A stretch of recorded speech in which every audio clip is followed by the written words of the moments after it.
You know, I was going to go and try to show you the new thing I just bought.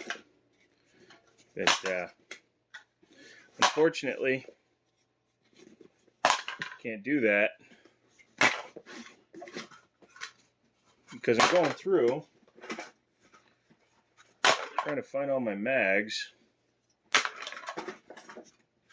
that work and what I want to show you. And unfortunately,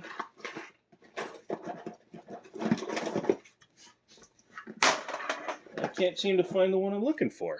I don't know what to do about that.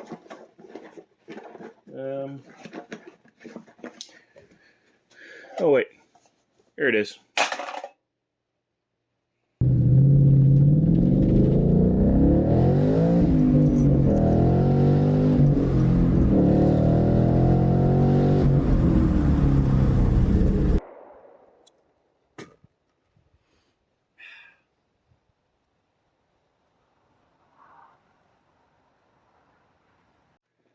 Hey guys, Joe here. Thanks for coming and checking out another video. If you like this kind of stuff, make sure to give me a thumbs up, leave a comment down below, interact with the channel, maybe consider becoming subscribed. By helping the channel grow, you allow us to get better stuff for the channel, more stuff, fun stuff, all that exotic stuff, and then we can have a better time.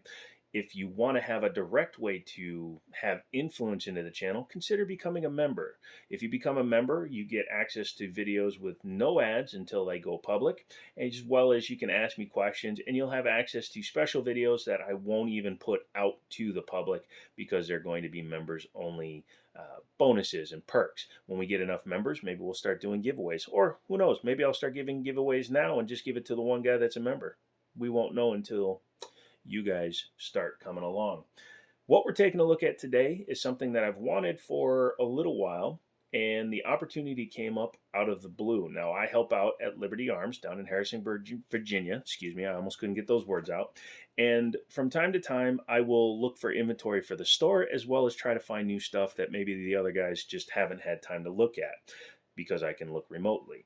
And I found something that really interested me. So I was like, man, I need to get it. We ordered a few of them. I ordered one for myself, and today we're going to take a look at it. So make sure to hit up Liberty Arms. Tell them what you're looking for. They're in Harrisonburg, Virginia. I can't link them, but they can hook you up with stuff. All you got to do is tell them what you're really looking for. And what we are taking a look at today is this guy. This is a Radical Firearms RF-15 chambered in 7.62 by 39.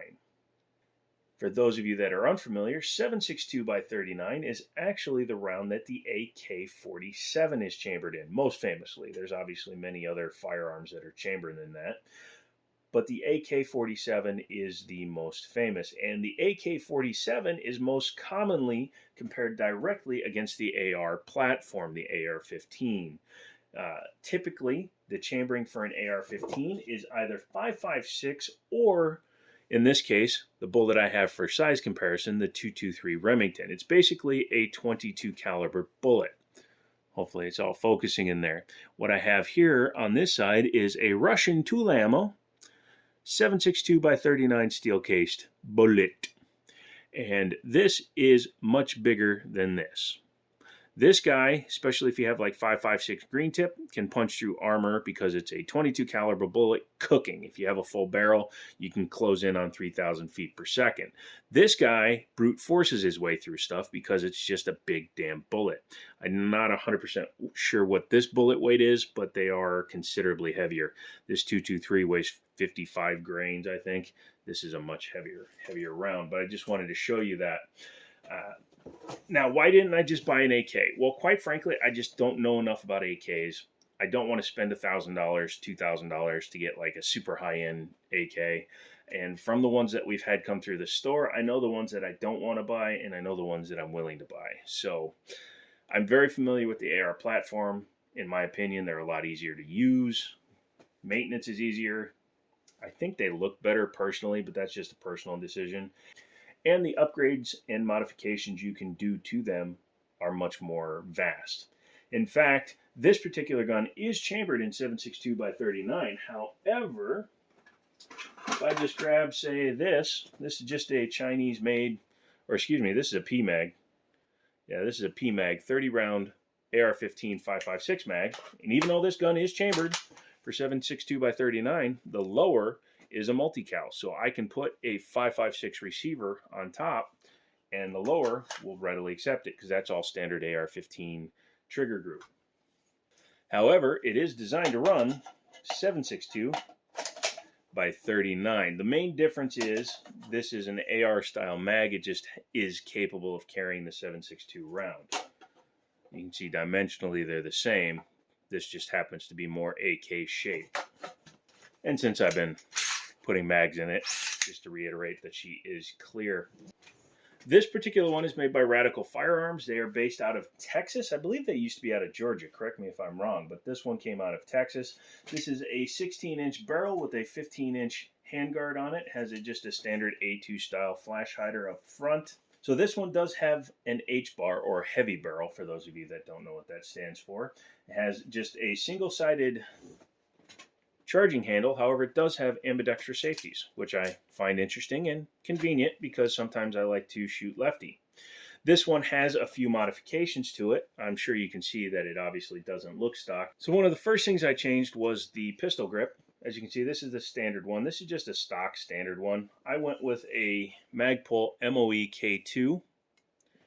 Yep, the K2, which gives it kind of a 1911 angle. And however, it also gives me an enhanced beaver tail, which changes my length of pull. It actually gets my finger a little bit farther away from the trigger so I can use that pad versus using the knuckle. This one has also been stippled by Greg down at Liberty Arms, Harrisonburg, Virginia. Google him, all that good stuff. And it's a beautiful one, and it has the little cover on the bottom so you can stick matches or your tool kits or whatever you need in it. Additionally, I've changed out the buttstock. This is a Magpul. I believe it's an MOE as well. It's a 5-position adjustable buttstock. It originally came with this guy, which there's nothing wrong with it, but come on, no comparison. Additionally, on the top here, you will see that it has a fire field. It has a Rapid Strike 1:6 by 24 rifle scope. It's designed for the AR platform. I don't know if running a 7.62 is going to do anything to it, but we will have to check it out. One of the things I like about the fire fields is they're very reasonable. This one is $150 retail, Liberty Arms again. And one of the things I like about the fire field, hopefully I can get it on camera. So one of the hard things to put on camera is reticles and stuff through scopes. You can see this one actually has an etched reticle and an illuminated reticle. So the benefits of that is that even if the battery dies in it, you still have a reticle. So you don't have to run iron backup sights. However, I intend to put some canted 45-degree sights on this one just to make sure that I have the ultimate backup. Plus, depending on where this one is set for zoom, I would want a set of iron sights for up close. Just something I prefer. I will be putting an ambi handle on it, a large handle. I prefer a bigger handle on my firearms, and a angled foregrip. Which brings me to the next reason why I went with the AR platform instead of the AK. That has an MSRP of $579. For an AR-15 chambered in 7.62 by 39, $579. There is another version with a lightweight handguard that actually is about $690, but I don't think a lightweight handguard is worth $120 more. If you can find it, $579 is a steal. Call Liberty Arms. Hopefully they still have a couple. Maybe. I doubt it. But if they do, you can probably pick one up. So $579 for that. $21 for the grip I paid to have it stippled, but we'll say $21 just for the grip if you'd like it the way it is. I honestly don't know how much the stock was. I just took that off of something else that was laying around.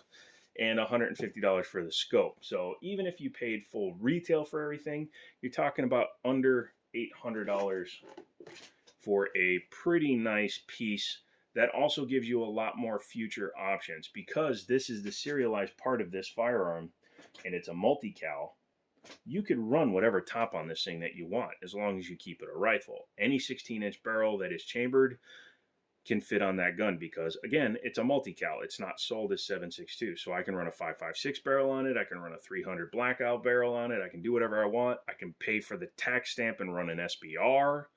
I do intend to take this out to the range and put some rounds through it, and I'll take you guys along for that, so keep an eye out for that. As you saw from the SIG 320X compact video, I will do a tabletop and then a range video on each firearm. However, I might stagger them a little bit more. I just wanted to get that first range video out to you. I think we're going to go to a 3 video a week thing, so it'll be like tabletop, range review, tabletop, range review, and kind of stagger them as we go along. And then any little comparisons, like I'm doing another Glock versus 1911 comparison. So make sure you're subscribed so that you can see all this stuff. And again, this is mostly paid for by you guys. Now, I did some saving up and I bought some other guns, and I'm actually in the process of selling 2 of those guns. And that's how I was able to get this guy. If you'd like to help me keep all my guns so that we can have more inventory for the channel, do that. Click down there, buy something through Amazon, and just kind of come along and enjoy the ride. And I will be taking this one out to the range, hopefully this weekend, so I can get some footage. I did get my other GoPro set up, so I can take that with me, and I will give you a report when I get back. I know there's a few upgrades left to be done to this, but I'm going to wait until after I shoot it to decide how nice it is. I hope I'm not disappointed. Why don't you come back for that, and we can find out together. And until next time, I'll talk to you later.